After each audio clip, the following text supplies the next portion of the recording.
Hi hello every one, എല്ലാവർക്കും നമ്മുടെ പുതിയൊരു വീഡിയോയിലേക്ക് സ്വാഗതം. അപ്പോൾ ഇത് ഞാൻ ശ്രീകൃഷ്ണ ജയന്തിയുടെ അന്നെടുത്ത വീഡിയോ ആണ്. എനിക്ക് പനിയും കാര്യങ്ങളൊക്കെ ആയ കാരണം അപ്ലോഡ് ചെയ്യാൻ പറ്റിയിട്ടുണ്ടായിരുന്നില്ല, വോയിസ് കൊടുക്കാൻ പറ്റിയിട്ടുണ്ടായിരുന്നില്ല. അപ്പോൾ എല്ലാവരും സുഖമായിട്ടിരിക്കണമെന്ന് വിശ്വസിക്കണു. അപ്പം ഞാൻ രാവിലെ തന്നെ കുളിയൊക്കെ കഴിഞ്ഞ് വിളക്കൊക്കെ കൊളുത്തി കൃഷ്ണൻ തുളസി കൊണ്ടൊരു മാല ഉണ്ടാക്കിയിട്ടുണ്ടായിരുന്നു കേട്ടോ. തുളസി പറഞ്ഞാൽ കുറച്ചുണ്ടായിരുന്നുള്ളൂ, ഇവിടെ അധികം ചെടിയില്ല, കിട്ടിയല്ലേ കൊണ്ട് ചെറുതായിട്ടൊന്ന് നൂലിലാക്കിയിട്ട് കെട്ടിക്കൊടുത്തിട്ടുണ്ടായിരുന്നു. പിന്നെ കുറച്ച് പൂവൊക്കെ എടുത്തിട്ട് ഒരു ഇതിൽ വെച്ചിട്ട് വെള്ളമാക്കിയിട്ട് അങ്ങനെ വെച്ചിട്ടുണ്ടായിരുന്നു. പിന്നെ രാവിലത്തെ ബ്രേക്ക്ഫാസ്റ്റ് എന്ന് പറഞ്ഞാൽ ഇഡ്ഡലിയാണ്. നമ്മൾ അരി അരച്ച് മാവാക്കിയിട്ട് അത് രാത്രി വെച്ചതിന് ശേഷം പിന്നെ രാവിലെ നമ്മളത് ഇഡ്ഡലി പാത്രത്തിൽ ഇങ്ങനെ ഒഴിച്ച് ഇഡ്ഡലി വെന്തോന്ന് നോക്കാൻ വേണ്ടി വരുന്ന സമയത്ത് ഇതുപോലെ പൊങ്ങിയിട്ടുണ്ടെങ്കിൽ നമുക്ക് ഭയങ്കര ഒരു മനസ്സമാധാനമാണ് കേട്ടോ. എനിക്കങ്ങനെയാണ്, നിങ്ങൾക്ക് അങ്ങനെയാണോ? അപ്പോൾ എനിക്കങ്ങനെയാണ് കേട്ടോ. ഭയങ്കര ഒരു ഹാപ്പിയാണ് അത് കാണുമ്പോൾ. പൊന്തിയിട്ടില്ലാന്നുണ്ടെങ്കിൽ ഇഡ്ഡലി ഉണ്ടാക്കാനുള്ള ആ ഇൻട്രസ്റ്റേ പോകും കേട്ടോ. അപ്പോൾ ഞാനിതിൻ്റെ മുന്നേ അങ്ങനെ ആദ്യമൊക്കെ ഉണ്ടാക്കുമ്പോൾ കറക്റ്റായിട്ടുണ്ടായിരുന്നു. പിന്നെ ഈ മിക്സി മാറി, അപ്പോൾ അത് ചൂടായിട്ടാണോ എന്ന് അറിയില്ല, ശരിയായിട്ടുണ്ടായിരുന്നില്ല.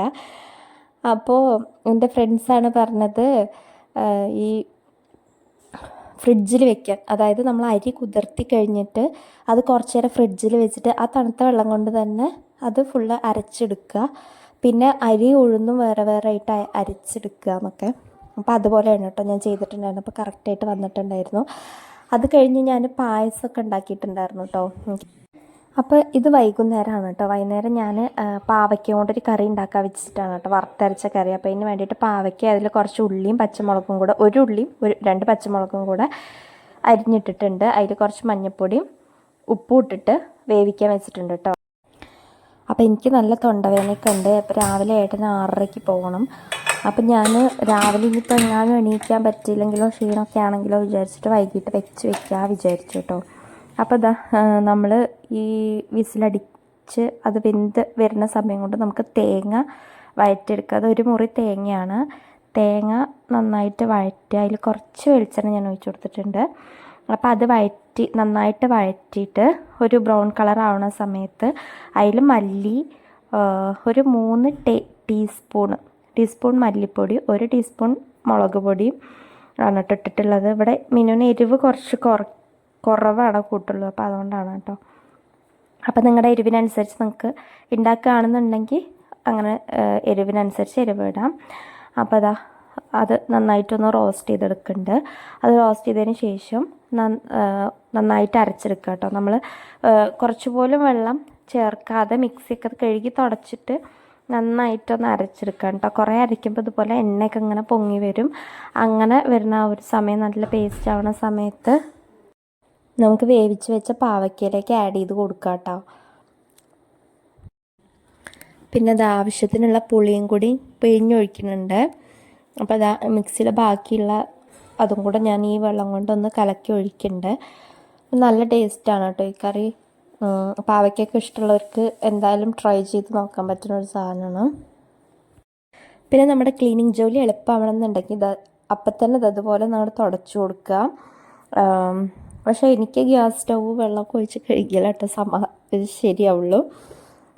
തുടച്ചു കഴിഞ്ഞത് അങ്ങനെ പാടുണ്ടാവും, അത് കാണുമ്പോൾ ഒരു സുഖമല്ല. അപ്പോൾ ജസ്റ്റ് ഒന്ന് തുടച്ചു കൊടുത്തിട്ടുണ്ടെങ്കിൽ അപ്പം തന്നെ അവിടെ നിന്ന് ജസ്റ്റ് ഒന്ന് ക്ലീൻ ആവും, നമുക്ക് വലിയ പണി ഉണ്ടാവില്ല. പിന്നെ അതൊന്ന് കടുക് വറുത്തിടണം കേട്ടോ. അതിന് വേണ്ടിയിട്ട് ഞാനൊരു പാനിൽ എണ്ണ ഒഴിച്ച് കടുക് പൊട്ടിച്ച് അതിൽ കറിവേപ്പിലയും മറ്റൽമുളകും കൂടെ ഇട്ടിട്ടുണ്ട്. അതിന് ശേഷം നമ്മളിത് അതിക്ക് നമ്മുടെ പാവയ്ക്ക കറിക്ക് കൊട്ടി കൊടുക്കുകയാണ് കേട്ടോ ചെയ്യുന്നത്. ഇത്രയേ ഉള്ളൂ പണി, നല്ല ഈസിയാണ്. അപ്പോൾ പാവയ്ക്ക, ഞാൻ പറഞ്ഞ പോലെ പാവയ്ക്ക ഇഷ്ടപ്പെടുന്ന ആൾക്കാരുണ്ടെങ്കിൽ എന്തായാലും ഒന്ന് ട്രൈ ചെയ്ത് നോക്കൂ. ട്രൈ ചെയ്യാത്ത ആൾക്കാരാണെന്നുണ്ടെങ്കിൽ.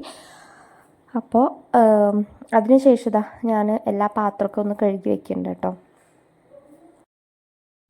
നമ്മുടെ ചാനൽ നമ്മുടെ വീഡിയോസൊക്കെ സബ്സ്ക്രൈബ് ചെയ്യാണ്ട് ലൈക്ക് ചെയ്യാണ്ടൊക്കെ കാണുന്ന ആൾക്കാരുണ്ടെന്നുണ്ടെങ്കിൽ ഒന്ന് സബ്സ്ക്രൈബ് ചെയ്ത് സപ്പോർട്ട് ചെയ്യൂ കേട്ടോ. പിന്നെ നിങ്ങൾക്ക് എൻ്റെ വീഡിയോ ഇഷ്ടപ്പെടുന്നുണ്ടെന്നുണ്ടെങ്കിൽ ലൈക്ക് ചെയ്യാനും ഷെയർ ചെയ്യാനും ഒന്നും മറക്കരുത്. അപ്പോൾ ഞാൻ രാവിലത്തേക്കുള്ള അരിയും കൂടി ഇട്ട് വെക്കുകയാണ് കേട്ടോ റൈസ് കുക്കറിൽ. അപ്പോൾ വേവ് അധികം ആവുമൊന്നുമില്ല കേട്ടോ. ഞാൻ വെള്ളം തിളപ്പിച്ച് ജസ്റ്റ് അരി തിളയ്ക്കുമ്പോൾ അരി ഇടും. അതിന് ശേഷം ഒരു 2-3 തിള വന്നാൽ അത് ഓഫ് ചെയ്തിട്ട് ഞാൻ അങ്ങനെ റൈസ് കുക്കർക്ക് ഇറക്കി വെക്കുകയാണ് ചെയ്യാറ്. അപ്പോൾ പാത്രമൊക്കെ കഴുകി കഴിഞ്ഞിട്ടുണ്ട് കേട്ടോ. അപ്പോൾ അതൊക്കെ ഇങ്ങനെ ഒന്ന് വൈപ്പ് ചെയ്തെടുത്തിട്ടുണ്ടെങ്കിൽ നല്ല ക്ലീനായിട്ട് കിടക്കും. അപ്പോൾ ഞാനിങ്ങനെ കേട്ടോ ചെയ്യാറുള്ളത്. നമ്മൾ പാത്രം കഴുകുന്ന സമയത്ത് തന്നെ പൈപ്പൊക്കെ ഇതുപോലെ ഒന്ന് കഴുകിയിട്ടുണ്ടെങ്കിൽ അടിപൊളിയാണ് കേട്ടോ, നല്ല ക്ലീനായിട്ടിരിക്കും. അപ്പോൾ അത് ഞാൻ അരിയൊക്കെ അരച്ച് രാവിലേക്കുള്ള മാവൊന്ന് സെറ്റാക്കി വെച്ചിട്ടുണ്ട് കേട്ടോ. പിന്നെ അത് രാവിലേക്കുള്ള അരി ഇട്ട് റൈസ് കുക്കറിലൊന്ന് ഇറക്കി വെക്കുന്നുണ്ട്. അപ്പോൾ അതിനുള്ള വെള്ളമാണിത്. അത് അടുപ്പത്ത് വെച്ചിട്ടുണ്ട് കേട്ടോ. അത് തിളയ്ക്കുന്ന സമയത്ത് അതിന് കുറച്ച് വെള്ളം എടുത്തിട്ട് ഞാൻ സ്ക്രബ്ബർ മുക്കി വയ്ക്കാറുണ്ട്.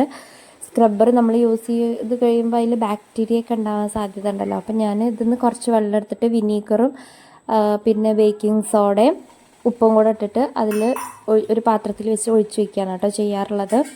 അപ്പോൾ ഇത് അതുപോലെയാണ് ചെയ്യാറ്. അപ്പോൾ ഇന്നത്തെ വീഡിയോ ഇത്രയേ ഉള്ളൂ. നിങ്ങൾക്ക് ഇഷ്ടമാവുകയാണെങ്കിൽ ലൈക്ക് ചെയ്യാനും ഷെയർ ചെയ്യാനും സബ്സ്ക്രൈബ് ചെയ്യാനും ഒന്നും മറന്നു പോകരുത്. അപ്പോൾ എന്നെ സപ്പോർട്ട് ചെയ്യുന്ന എല്ലാവർക്കും ഒരുപാട് നന്ദിയുണ്ട് കേട്ടോ. അപ്പോൾ ഇന്നത്തെ വീഡിയോ ഇത്രയേ ഉള്ളൂ. ബായ്.